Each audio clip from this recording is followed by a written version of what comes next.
정부가 다음 달 코로나19 환자 치료를 담당하는 의료진부터 백신 접종을 시작해 9월까지는 1차 접종을 마무리하겠다고 밝혔습니다. 백신 종류에 따라 접종 장소도 달라지는데 어떤 백신을 맞을지는 개인이 선택할 수 없습니다. 백신 임상이 아직까지 진행되지 않은 어린이와 임신부의 경우 이번 1차 접종 대상에서 제외됐습니다. 국내에 가장 먼저 도입될 아스트라제네카 백신이 고령층에게는 효능이 떨어진다는 논란이 일고 있는 가운데 전문가 사이에서도 의견이 엇갈립니다. 조국 전 법무부 장관의 아들에게 허위 인턴 확인서를 써준 혐의로 재판에 넘겨진 최강욱 열린민주당 대표가 1심에서 의원직 상실형을 선고받았습니다. 재판부는 최 대표가 입시 비리에 공모했다고 판단했습니다. 내일부터 택배 노조의 총파업이 예고된 가운데 KBS 여론조사 결과 국민 10명 중 8명은 택배기사의 근로시간을 줄여야 한다는 데 동의했습니다. 택배요금 인상에 대해선 찬성이 44%, 반대가 48%로 엇갈렸습니다. 전국에 초속 20m 안팎의 소형 태풍급 강풍이 몰아치는 가운데 전북 내륙 지역 등엔 오후부터 눈발이 이어지고 있습니다. 곳곳에 강풍 피해도 속출했는데 오늘 밤에 바람이 더 거세질 것으로 예상돼 대비가 필요합니다.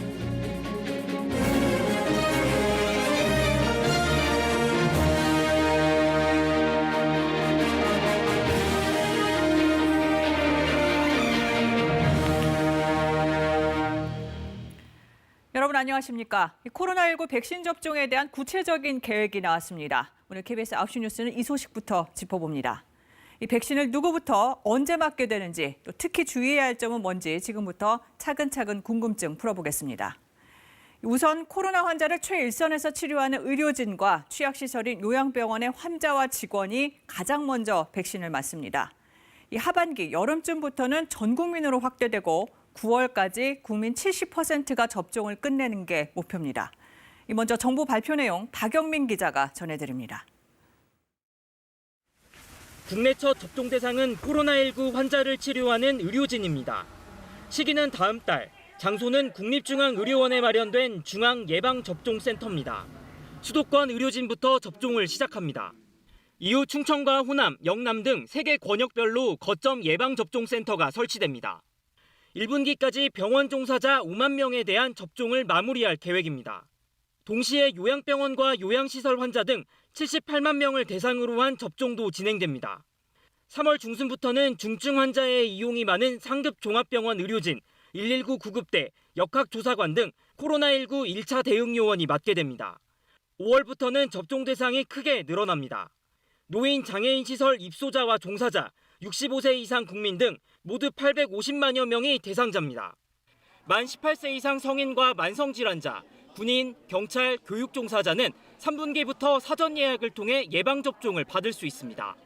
고령층의 치명률이 높은 코로나19 특성을 고려하여 사망자를 최소화하고 감염 취약시설 등을 통한 지역사회 전파 차단을 최우선 목표로 합니다. 필수적인 공무나 중요 경제활동으로 긴급히 출국할 경우 엄격한 절차를 거쳐 예외적인 접종이 이뤄집니다. 해외 제조사 백신을 항공기에 실어 국내 공항으로 수송하고 이동 차량으로 옮기는 데까지는 국토교통부가 지원합니다. 까다로운 유통과 보관은 민간업체가 맡고 후송과 경계 임무에는 군과 경찰이 투입됩니다. 백신 유통에 대한 전반적인 상황을 관리하고 백신 유통 간 발생할 수 있는 다양한 위기를 관리하고 대응할 뿐만 아니라 특히 콜드체인 유지가 핵심인 백신 배송과 보관의 모든 과정은 통합관제센터를 구축해 실시간 관리와 추적이 가능하도록 시스템이 운영됩니다. 정부는 9월까지 1차 예방접종을 마치고 11월까지 집단 면역 형성을 목표로 하고 있다고 밝혔습니다. KBS 뉴스 박영민입니다. 네, 백신 접종 장소는 이 백신의 종류에 따라 달라집니다. 또 백신은 고를 수 있는 건지 또 접종 신청은 어떻게 하는 건지 계속해서 김민혁 기자가 정리했습니다.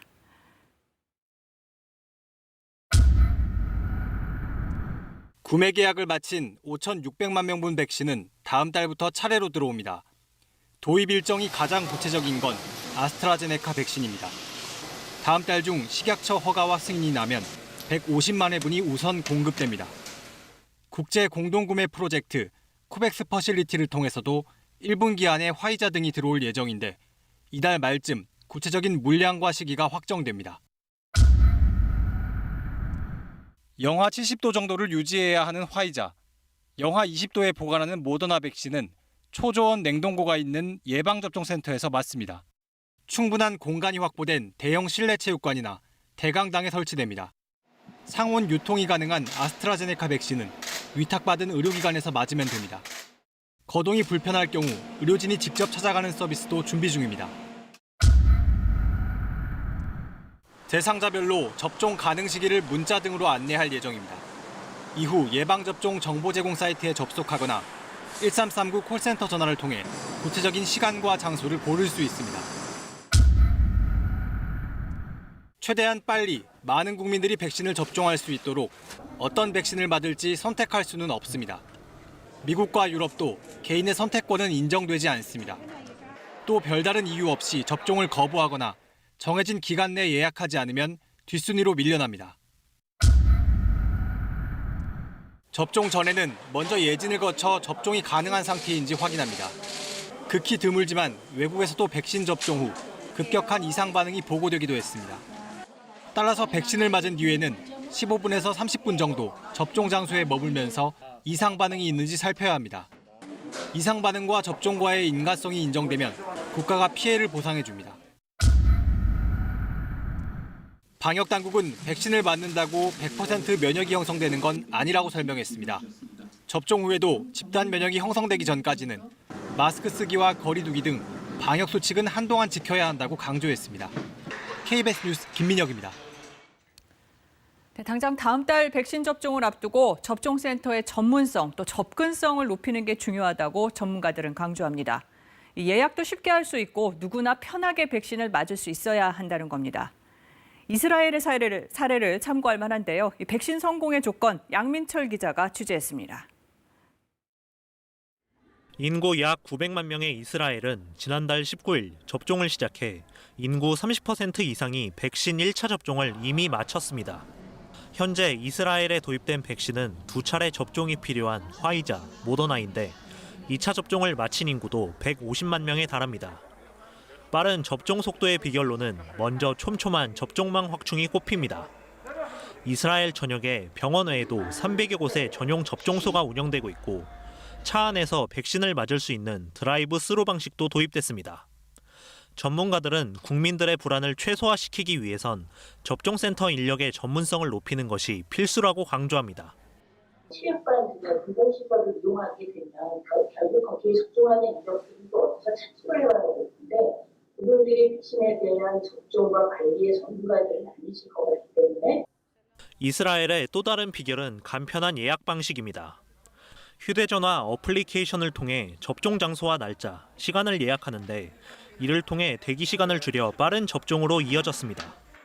사전 공지를 하면 그분들이 전화든 또는 앱을 통하든 그런 방법을 아니면 인터넷을 통하든 사전 예약을 하고 그 예약을 통해서 예진표도 작성을 하고 무엇보다 백신을 꺼리는 사람이 많은 만큼 투명한 정보 공개와 소통하려는 노력이 중요하다고 조언합니다. 협상 반응이든 효능이든 또 효과든 또는 변이의 문제이든 다양한 측면에서 다양한 이슈가 등장할 것이라 이것들이 계속 잘 소통해내는 것이 이와 함께 이스라엘이 일종의 접종 증명서인 녹색 여권을 발급해 참여율을 높였듯이 접종률을 높이기 위한 정책적 아이디어가 필요하다는 지적입니다. KBS 뉴스 양민철입니다.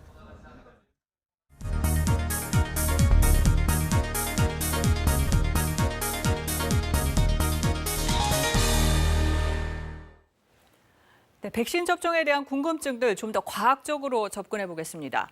이 앞서 정부가 발표한 백신 접종의 우선순위를 자세히 전해드렸는데 그럼 임신부와 어린이는 왜 접종 대상에서 빠진 걸까요? 맞지 않아도 되는 건지 먼저 접종을 시작한 나라들은 어떻게 하고 있는지 오규정 기자가 알아봤습니다. 지금까지 국내에서 코로나19에 감염된 19살 이하 아동 청소년은 모두 8천여 명. 그러나 1차 백신 접종 대상에서 아동 청소년은 빠졌습니다.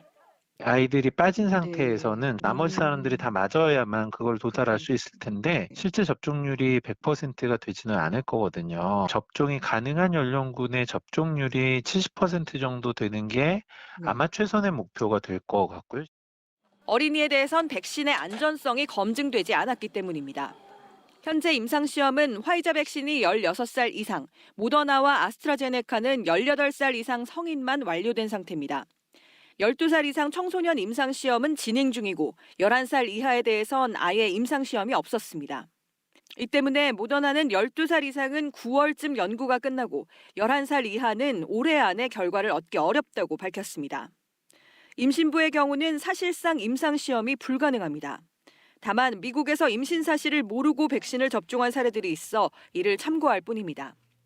따로 임신부를 모집해서 임상을 할 수는 없습니다, 사실상. 사후에 임신인 걸 알아서 유산을 할 수는 없고 쭉 관찰해보자. 모니터 해봤더니 특별히 이상이 없더라. 그게 이제 수백 명, 수천 명으로 축적이 되면 그게 그냥 자연적으로 임상 결과가 되는 거죠. 먼저 접종을 시작한 외국도 치명률을 낮추기 위해 우리와 같이 고령층에 우선순위를 두고 있습니다. 다만 미국은 의료진을 1순위, 경찰과 소방 등 사회 필수 인력을 2순위로 접종하고 있습니다. KBS 뉴스 오규정입니다. 네, 국내에서 가장 먼저 맞게 될 백신은 아스트라제네카가 될 것으로 보입니다. 그런데 유럽에서 아스트라제네카 백신이 고령층에겐 효능이 떨어진다는 논란이 일고 있습니다. 실제로 그렇다면 큰일인데 이런 주장의 근거는 뭘까요? 임상 자료를 바탕으로 분석해봤습니다. 김범주 기자입니다. 논란을 촉발한 건 최근 한 독일 신문의 보도입니다. 아스트라제네카 백신이 65세 이상에겐 효과가 8%에 불과하다는 내용입니다. 이번 주 긴급 승인을 앞둔 유럽의약품청도 접종 연령대 제한 가능성을 내비치며 논란에 가세했습니다. An authorization that would focus on a particular age group, or it's possible to conclude for a wider age group. 아스트라제네카의 임상시험 자료를 찾아봤습니다. 2만여 명을 대상으로 진행된 임상시험 4건 중 실제 백신을 접종받은 56세 이상은 710여 명, 채 4%가 안 됐습니다. 화이자 백신 임상시험의 65세 이상 비율이 21% 이상인 점과 비교하면 턱없이 낮은 수준입니다. 영국 정부가 공개한 아스트라제네카 긴급 승인 자료에서도 55세에서 69세의 임상 참여 비중은 8%, 70세 이상은 4%에 불과했습니다. 특히 65세 이상 접종자의 항체 형성률은 젊은 층의 65% 정도로 나타났습니다. 국내 전문가들의 의견은 엇갈립니다. 65세 이상에서 효능이 지금 데이터가 없잖아요. 데이터 없는 걸 놓는 거는 저는 사실 권하고 싶지는 않아요. 사실. 데이터에 임상에 참가한 사람 숫자가 적었다는 건데 참여한 사람에 대해서는 효과 차이가 크지 않았다는 걸로 저희는 보고 있어요. 우리 정부는 해외 상황 등을 살펴보고 면밀하게 검토하겠다는 입장입니다. 유럽의 허가 신청상 현재 조정 중이고 곧 확정이 된다고 하는데요. 그 자료들까지 저희가 같이 점검을 해서 65세 이상 부분에 대해서 저희가 의사결정을 할 거고. 아스트라제네카는 고령층 효과가 8%라는 보도는 거짓이라고 반박하면서도 임상 자료가 제한적이라는 점은 인정했습니다. KBS 뉴스 김범주입니다. 네, 지난해 말 영국에서부터 코로나 백신 접종이 시작됐는데 지금까지 몇 명이나 맞았는지 한번 살펴보겠습니다. 전 세계 접종자는 8천만 명, 이제 세계 인구의 1%를 넘어섰습니다. 미국이 2,350여만 명, 중국 2,270여만 명, 영국 760여만 명, 독일과 프랑스는 아직 200만 명이 안 됩니다. 방역 체계를 아무리 잘 갖춰도 바이러스에 대한 항체가 없다면 코로나 확산을 막을 수 없습니다. 이 면역력을 갖춘 사람이 하나둘씩 늘어나면 나중에는 항체가 없는 사람도 감염해서 보호받을 수 있는데 전문가들은 이걸 집단 면역이라고 부릅니다. 그럼 얼마나 많은 사람이 항체를 보유해야 집단 면역 체계가 만들어질까요? 전문가들은 확진자 1명이 몇 명에게 바이러스를 전파하느냐, 이른바 감염 재생산 지수를 3으로 가정할 때 항체 보유자가 70%는 돼야 집단 면역 문턱에 들어선 것으로 판단합니다. 그런데 현재 백신 접종 중인 주요 나라들의 상황으로 볼 때 전 세계적인 집단 면역을 목표대로 달성하기는 힘들어 보입니다. 베를린 김기수 특파원이 전해드립니다. Allein die Mengen der beiden bereits zugelassenen Impfstoffe reichen, allen Deutschen in diesem Jahr ein Impfangebot zu machen. 화이자와 모더나 백신만으로도 충분하다. 독일 정부는 미리 구매 계약한 아스트라제네카 물량까지 고려하면 올 여름쯤엔 집단 면역을 위한 백신 접종 완료가 가능할 것으로 내다봤습니다. Werden wir auch bis Ende des Sommers, habe ich gesagt, und das wiederhole ich hier gerne, auch jedem Bürger ein Impfangebot gemacht haben. 현실은 다릅니다. 화이자는 벨기에 공장 확충 공사로 유럽 공급량을 30% 감축했습니다. 이후에 1분기까지 8천만 회분을 공급하겠다던 아스트라제네카도 생산에 차질이 생겼다면서 3,100만 회분만 공급하겠다고 통보했습니다. 백신 공급 시점에 맞춰 접종 계획을 세운 유럽 각국은 반발하고 있습니다. That AstraZeneca needs to deliver on its commitments in our agreements. We are in a pandemic. We lose people every day. 미국은 올해 5월이면 집단 면역이 달성될 것으로 전망했지만 아직까지 접종률은 7% 초반에 불과합니다. 백신을 공동 구매한 EU는 올 여름까지 집단 면역 형성이 가능한 인구 70% 이상을 접종하려고 했는데 접종률은 현재 2%에 머물고 있습니다. 가장 먼저 백신 접종을 시작한 영국은 11%가 접종을 완료했지만 변이 바이러스 출현으로 올 상반기 중 집단 면역 달성에 비상이 걸렸습니다. 영국발 변이 바이러스는 벌써 70개 나라로 확산됐고 남아프리카 공화국 변이도 31개 나라에서 발견됐습니다. 세계보건기구 WHO는 백신 보급의 한계, 변이 발생 등으로 인해 집단 면역 형성에 어려움이 있을 것으로 전망했습니다. Even as vaccines start protecting the most vulnerable, we're not going to achieve any levels of population immunity or herd immunity in 2021. 백신을 제대로 확보하기 힘든 저개발국들까지 감안하면 전 세계적인 집단 면역 형성은 올해를 넘기는 장기적인 과제가 될 것으로 보입니다. 베를린에서 KBS 뉴스 김규수입니다.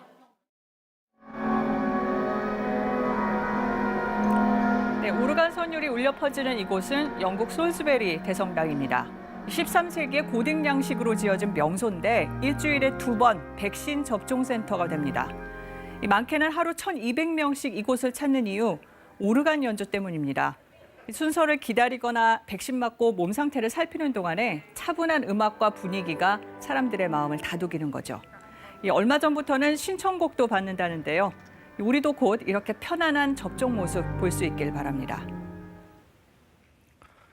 국내 신규 확진자는 497명입니다. 선교회발 집단 감염이 확산되면서 감소하던 확진자 수가 500명 안팎으로 다시 증가했습니다. 지난 일주일간 하루 평균 확진자 수도 거리 두기 2.5단계 범위 내인 400명대로 다시 늘었습니다. IM 선교회가 운영하는 미인가 교육시설 관련 확진자가 계속 나오고 있는 가운데 태권도장과 육류 가공업체를 비롯해 교회와 가족, 지인 등을 고리로 한 집단 감염도 새롭게 확인됐습니다. 다음 달부터 적용할 거리 두기와 방역 기준을 마련 중이던 정부의 고민도 깊어지고 있습니다.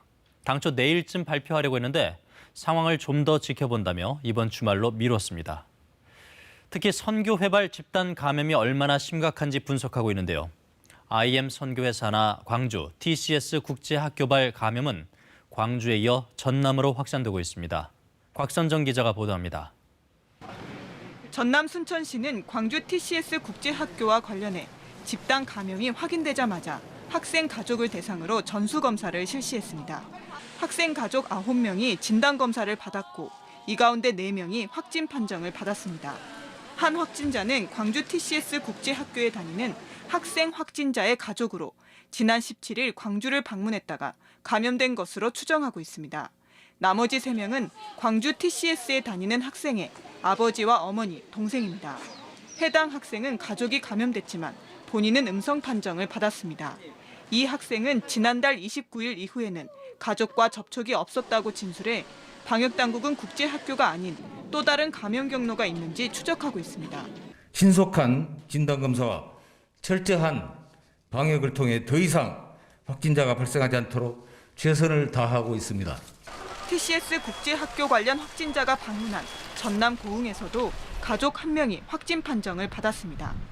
전남 보성군청은 공무원이 확진 판정을 받아 청사를 폐쇄했습니다. 광주 확진자로 분류된 이 공무원은 광주에 거주하며 출퇴근하고 있는데 최근 집단 감염이 발생한 광주 안디옥 교회에 다니는 것으로 알려졌습니다. 담양에서도 공무원 1명이 TCS 국제학교와 관련된 다차 감염자들과 광주의 한 식당에서 접촉해 확진 판정을 받았습니다.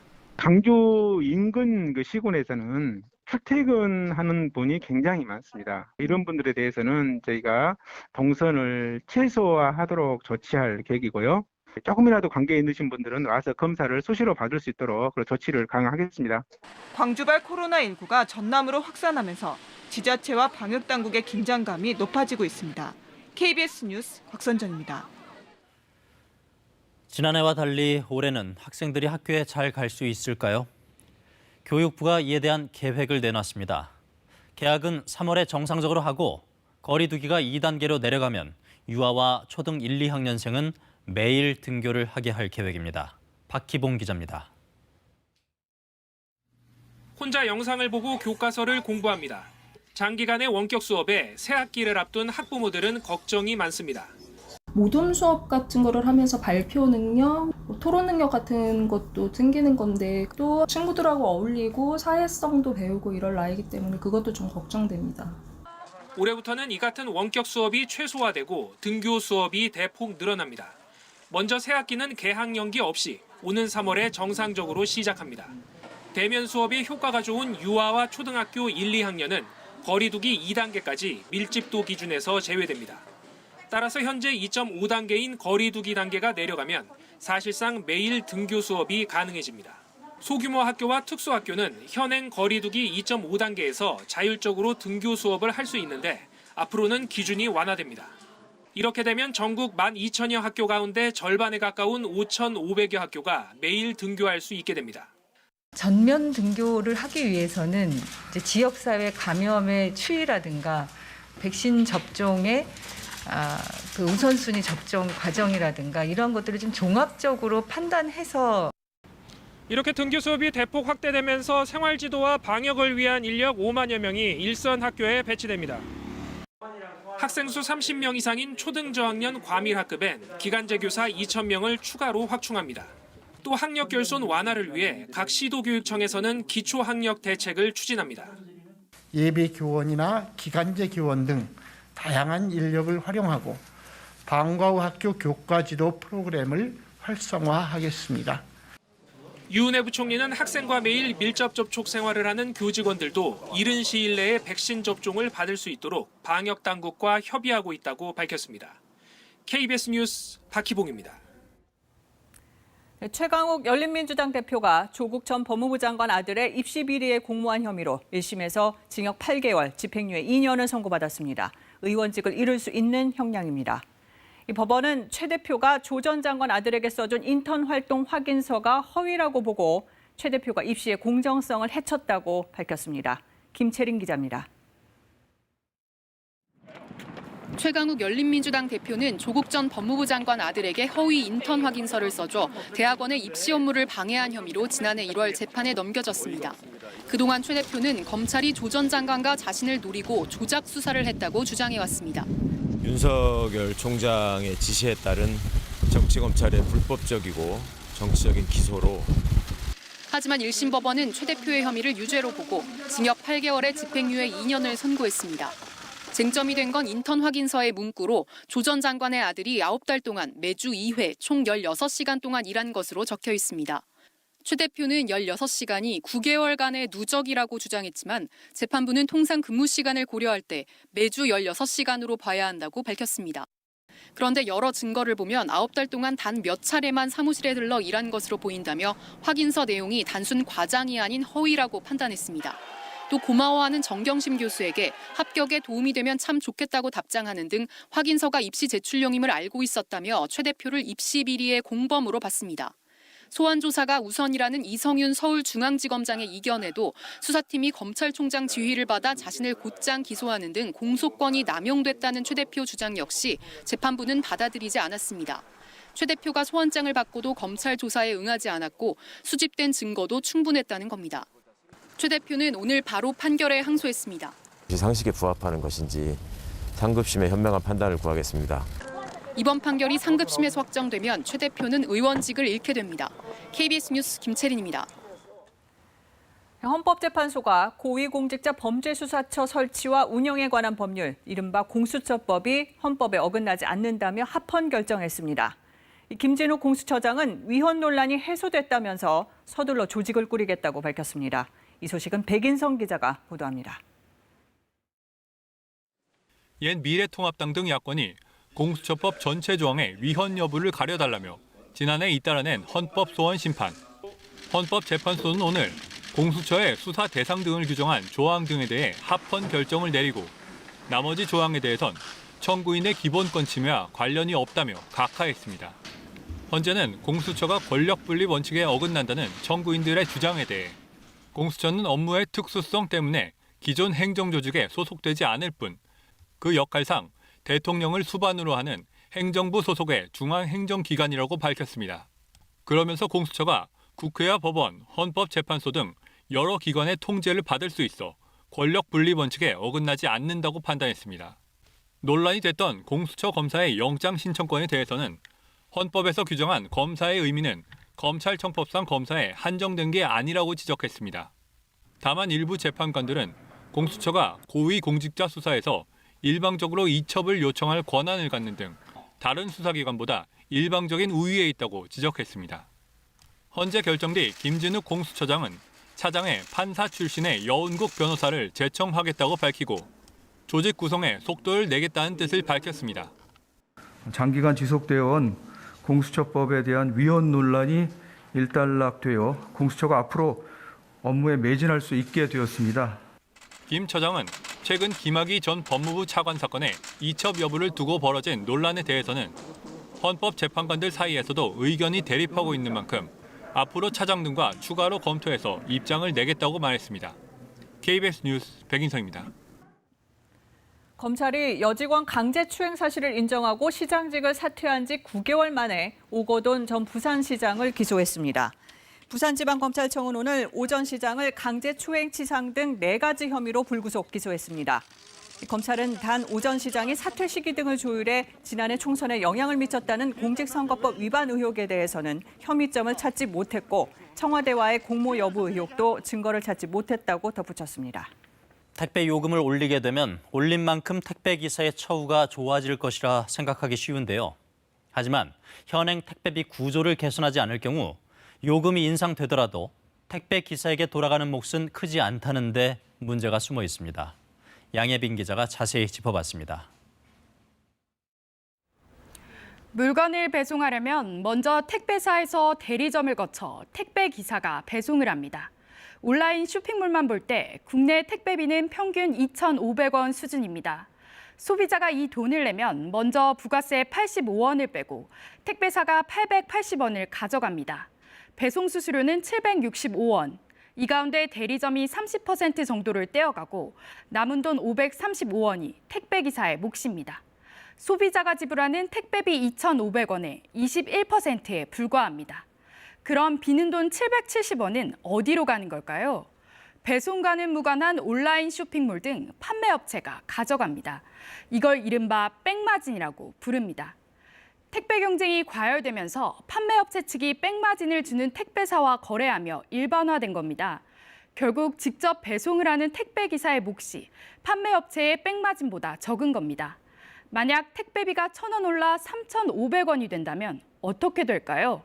비용 구조가 바뀌지 않으면 택배기사 몫은 735원, 요금을 1,000원 올려도 기사는 불과 200원 더 받게 되는 셈입니다. 이 때문에 이르면 오는 7월 시행되는 생활물류법엔 백마진 금지 조항이 들어가 있긴 합니다. 그러나 또 다른 꼼수 관행이 나타날 수 있는 만큼 택배 요금 구조를 보다 면밀하게 다시 짜는 게 먼저 풀어야 할 숙제입니다. KBS 뉴스 양예빈입니다. 날씨가 어제와는 180도 바뀐 하루였습니다. 전국 대부분 지역에 거센 눈보라와 강한 바람이 이어졌는데요. 전북 지역에는 눈과 바람이 지금까지도 계속되고 있습니다. 대설특보가 내려진 전북 순창에 취재 기자 나가 있습니다. 오정희 기자, 지금도 눈이 내린 것 같은데 눈이 밤새 오나요?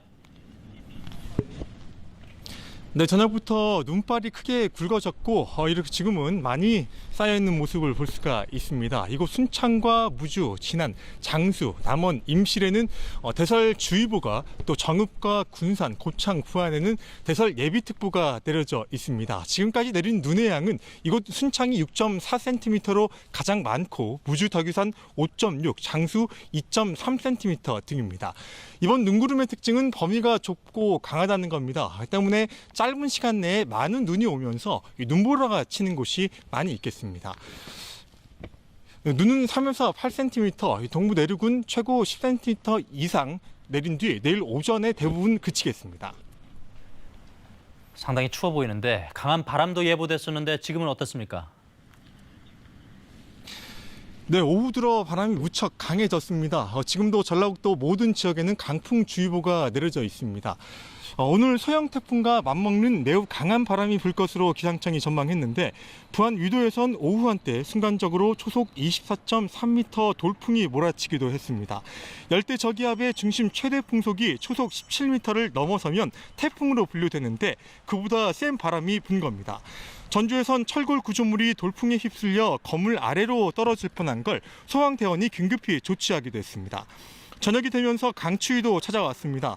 임실과 무주, 진안, 장수에 한파주의보가 내려진 가운데 내일 전주의 아침 기온 영하 7도, 진안은 영하 12도까지 떨어지겠고 낮에도 종일 영하권에 머물겠습니다.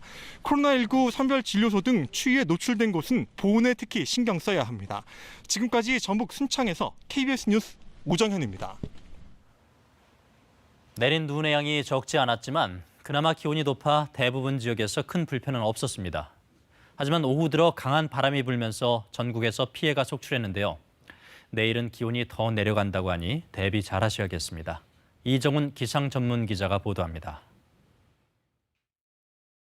오전 9시쯤 인천항에 눈송이가 날리기 시작하더니 불과 10여 분 만에 온통 하얀 눈세상으로 바뀝니다. 폭이 좁고 발달한 눈구름이 지나면서 짧은 시간 강한 눈보라가 쏟아진 겁니다.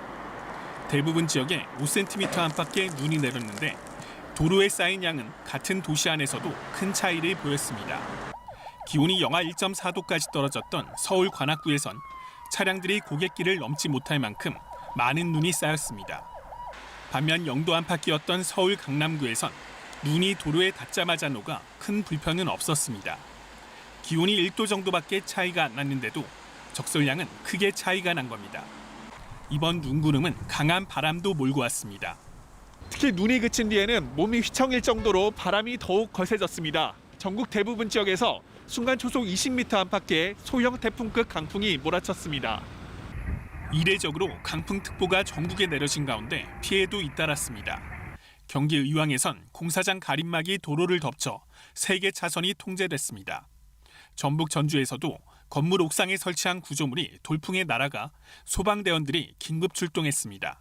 기상청은 밤사이 바람이 더욱 거세게 불고 내일까지 강풍이 이어지겠다고 내다봤습니다. 기온도 큰 폭으로 떨어집니다. 내일 아침 철원은 영하 17도, 서울도 영하 12도까지 떨어져 오늘보다 10도 이상 낮겠습니다. 30일까지 아침 기온이 내륙을 중심으로 영하 10도를 밑돌아 매우 춥겠습니다. 특히 강한 바람으로 체감하는 기온은 10도가량 더 낮겠습니다. 녹은 눈이 얼어붙을 수 있어 빙판길 미끄럼 사고가 없도록 주의해야 합니다. KBS 뉴스 이정훈입니다. 연세대학교 아이스하키 특기생 선발 과정에서 특정 지원자들을 뽑기 위해 이 점수를 조작한 혐의를 받는 교수들에게 법원이 실형을 선고했습니다. 재판부는 입시 제도의 공정성을 해치는 중한 범죄를 저질렀다며 교수 4명을 모두 법정 구속했습니다. 보도에 박찬 기자입니다. 3년 전 2019학년도 연세대 아이스하키 특기자 선발 당시 지원 학생과 학부모들 사이에선 합격자가 내정됐다는 소문이 돌았습니다. 사실관계 확인에 나선 연세대는 아무런 문제가 없다고 결론 내렸지만 교육부 감사 결과는 달랐습니다. 교육부 의뢰로 수사에 나선 검찰은 당시 선발에 관여한 교수 4명이 모두 공모해 합격자를 조작했다며 재판에 넘겼습니다. 법원은 이들이 지원자 126명 중 예비 합격자를 포함해 8명을 미리 정해놓고 전형 첫 단계인 서류평가에서 점수를 조작했다고 판단했습니다.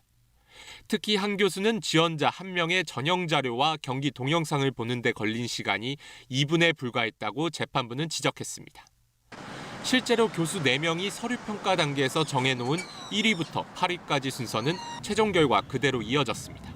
재판부는 합격될 수 있던 학생들이 탈락했고 이로 인해 입시 제도가 공정할 것이라는 기대감이 훼손됐다며 연세대 체육교육학과 이모 교수에게 징역 2년을 선고했습니다. 또 같은 과 교수 2명과 외부 위원으로 참여한 경인 교대 교수 1명에게는 징역 1년 6개월을 선고했습니다. 4명 모두 법정 구속됐습니다. 특히 이 가운데 연세대 교수 3명은 1년 전 기소가 됐는데도 지난 학기까지 수업을 진행해왔습니다. 일단은 지금 최종 확정은 아니라든가 입장을 취할 단계가 아니라서요. 최종 판결 나면은 그때 가서 어떤 처벌에 대해서 좀 논의가 연세대는 당시 합격한 학생들에 대해서도 범죄 혐의점이 발견되지 않아 특별한 조치는 없을 것이라고 밝혔습니다. KBS 뉴스 박찬희입니다. 민주당이 박근혜 정부 시절 사법농단 의혹을 받는 임성근 판사에 대해 국회 탄핵을 추진하기로 했습니다. 이 탄핵안 통과는 지금 민주당의 의석만 가지고도 가능한데 이 국회의 판사 탄핵 첫 사례가 될 것으로 보입니다. 보도에 손서영 기자입니다. 사법농단 의혹을 처음 제기했던 판사 출신 이탄희 의원. 임성근, 이동근 두 부장판사에 대한 탄핵소추 필요성을 주장해왔습니다. 두 판사는 박근혜 전 대통령의 세월호 7시간 의혹을 제기했다 명예훼손 혐의로 기소된 일본 산케이 신문 기자 재판에서 판결문 수정 등에 개입했다는 의혹을 받았습니다. 법원은 1심에서 임 부장판사가 재판에 개입했고 이는 헌법에 위배된다고 판시했지만 직권남용 혐의는 무죄를 선고했습니다. 이 의원은 법원이 1심 판결을 통해 반헌법주의자로 공인했고 전국 법관대표자 회의도 재판 개입 행위를 탄핵 대상으로 의결했다며 탄핵소추의 당위성을 설명했습니다. 이들은 2021년 2월 법관직을 퇴임한다.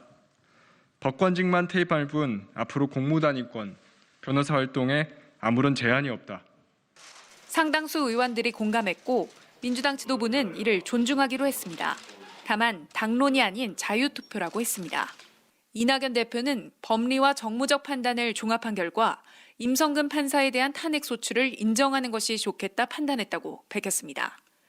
이동근 판사는 해석상 다툼의 소지가 있다는 당내 법률 전문가들의 의견을 들어 제외했다고 설명했습니다. 명백하게 헌법 위반이라고 판시한 사항에 대해서 국회가 이제 탄핵을 소추하지 않는 점에 대해서는 국회가 그 임무를 방기한 꼴이 되기 때문에 법관 탄핵안은 국회 제적의원 3분의 1 이상 동의로 발의되고 제적 과반 찬성으로 의결됩니다.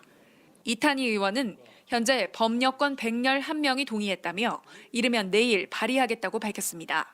KBS 뉴스 손서영입니다. 방역 지침으로 입은 자영업자의 손실 보상 문제가 화두로 떠오른 상황에서 IMF 국제통화기금이 우리 정부가 선별적 지원을 늘릴 만한 재정 여력이 있다고 밝혔습니다. 다만 손실 보상을 제도화하는 문제에 대해서는 신중한 입장을 내놨는데요. 박예원 기자가 전해드립니다. 코로나19 피해 회복 과정에서 선진국의 국가 채무 비율은 빠르게 늘었습니다. 일본은 국내 총생산 GDP 대비 266%, 미국 131%, 독일도 73%로 1년 새 각각 10%포인트 이상 높아졌습니다. 정부가 발표한 우리나라 국가 채무 비율은 올해 기준 47.3%, IMF는 한국의 국가 채무 비율이 상대적으로 낮다며 재정 지출 여력이 있다고 평가했습니다. Inflation is low and there is considerable slack in the employment market. We think that fiscal policy is a strong instrument to really support the recovery. 특히 코로나19 피해 계층에 대한 선택적 지원을 늘릴 것을 권고했습니다. 이들의 회복 속도가 느린 만큼 정부의 뒷받침이 필요하고 같은 맥락에서 정부의 자영업자 지원이 타당하다고 밝혔습니다. 다만 손실보상제, 즉 보상을 법제화하는 부분에 대해서는 소득과 매출 파악이 쉽지 않다는 문제를 제기했습니다. Carefully studied to make sure that any measures taken have the desired impact and also that they are fiscally sustainable. 선진국의 2배 수준인 한국의 자영업자 비중도 고려 항목으로 꼽았습니다. 손실을 파악하는 것 자체가 쉽지 않다. 또 이제 시간이 오래 걸릴 수도 있고 그러니까 이제 현실에 맞게 가는 게 중요하다 이런 조언이라고 생각이 되고요. 우리 정부의 재정 여력, 얼마나 빚을 더 낼 여지가 있는지에 대해선 GDP 대비 60% 정도라고 제시했습니다. 지난해 10월 정부가 발표한 재정 준칙에 있는 숫자와 비슷합니다. 하지만 정부의 중기 재정 계획을 보면 이 비율은 특별한 변수가 없어도 3년 뒤 58%를 넘게 돼 있습니다. KBS 뉴스 박예원입니다. 경기도가 다음 달 1일부터 2차 재난기본소득 10만 원씩을 모든 도민에게 지급하기로 했습니다. 지급 신청은 온라인의 경우 다음 달 1일부터, 현장 신청은 3월 1일부터 시작되며 온라인 신청의 경우에도 출생 연도에 따른 요일별 오부제가 적용됩니다. 이재명 경기도지사는 방역 상황을 검토한 결과 지금이 3차 대유행의 저점에 해당하고 설 명절 전이 지급 적기라는 판단에 따라 이같이 결정했다고 밝혔습니다. 올 6월부터 다주택자의 양도세 부담이 더 무거워지면서 주택 증여가 급증했습니다. 집을 파느니 차라리 자녀에게 물려주겠다는 것인데요. 안 그래도 불법 편법 증여를 들여다보고 있던 국세청이 증여 과정을 더 철저히 검증하기로 했습니다. 보도에 김도영 기자입니다. 지난해 전국 아파트 증여 건수는 9만여 건, 관련 통계가 공개된 2006년 이후 가장 많았습니다. 특히 다주택자 양도세 강화와 종합부동산세 인상이 발표된 7월에만 14,000건이나 집중됐습니다. 올해 처음 열린 국세청 전체 회의에서 주택 증여 과정에 현미경을 들이대기로 한 이유입니다. 증여 과정에서 혹시 세금 탈루 혐의가 없는지 그 부분을 보겠다는 겁니다. 워낙 작년에 많이 늘어나다 보니까 조금 정밀 검증을 좀 하게 됐습니다. 증여한 주택을 과거에 어떤 돈으로 샀는지까지 확인한다는 게 핵심입니다. 예를 들어 부모가 자녀에게 아파트를 증여했다면 자녀가 증여세를 냈는지는 물론이고 과거에 부모가 이 아파트를 어떤 돈으로 샀는지, 돈을 증여받았다면 세금은 제대로 냈는지도 보겠다는 겁니다.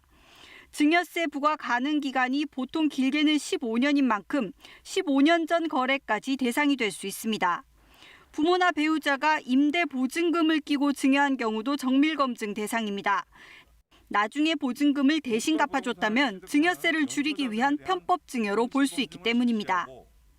주택 증여의 경우 당초 취득부터 증여 이후까지 전체 과정에 대한 검증을 대폭 확대하겠습니다.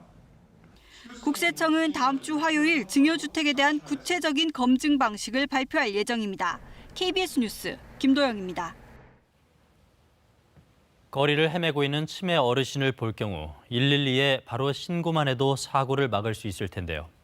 실제 이런 조치를 취할 사람은 얼마나 될까요? 청주의 한 치매 전문기관이 일반인들이 어떻게 대응하는지 실태를 조사하기 위해 관찰 실험을 하고 있습니다. 송국회 기자가 동행 취재했습니다.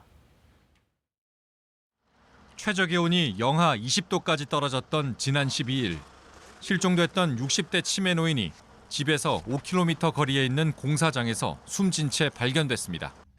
열흘 동안 집에서 멀지 않은 지역 생활권에서 배회한 것으로 추정되지만 아무도 신고하지 않았습니다. 비슷한 상황을 가정해 지역 광역치매센터가 관찰 실험에 나섰습니다. 길을 헤매는 치매 노인을 볼 경우 얼마나 빨리 관심을 보이고 관심이 신고로 이어질까? 80대 어르신이 치매 환자 인식표가 붙은 외투를 입고 도심에서 눈에 띄게 안절부절 못하는 모습으로 거리를 배회합니다. 누군가를 따라가 보기도 합니다. 대부분 그냥 지나치고 맙니다. 잠깐 뒤돌아보다가 못 본 척 피해갑니다. 40여 분 동안 관심을 보인 시민은 2명. 집 어딘지 모르세요? 경찰 아저씨 불러서 집 찾아드릴까요? 어르신이 집을 찾아달라고 직접 요청한 경우입니다. 제 최선상 경찰서에 연락을 먼저 드리려고 했어요. 이제 여기 붙여진 거 모르고 뒤늦게 알려주셨길래. 외투에 붙은 인식표에는 신고 방법이 적혀 있지만 눈길을 주지 않습니다. 모니터링에서 시민 대부분은 배회 인식표를 제대로 알아보지 못했습니다. 배회 인식표 자체를 잘 모르시는 분들이 너무 많으시고요. 홍보와 인식 개선이 병행이 되어야 됩니다. 지난해 치매 환자 실종 신고는 모두 12,000여 건. 지역 자치단체들은 쉬지 않고 돌아다니거나 눈에 띄게 주춤거리는 노인을 보면 즉시 112로 신고해 줄 것을 요청합니다. KBS 뉴스 송국혜입니다.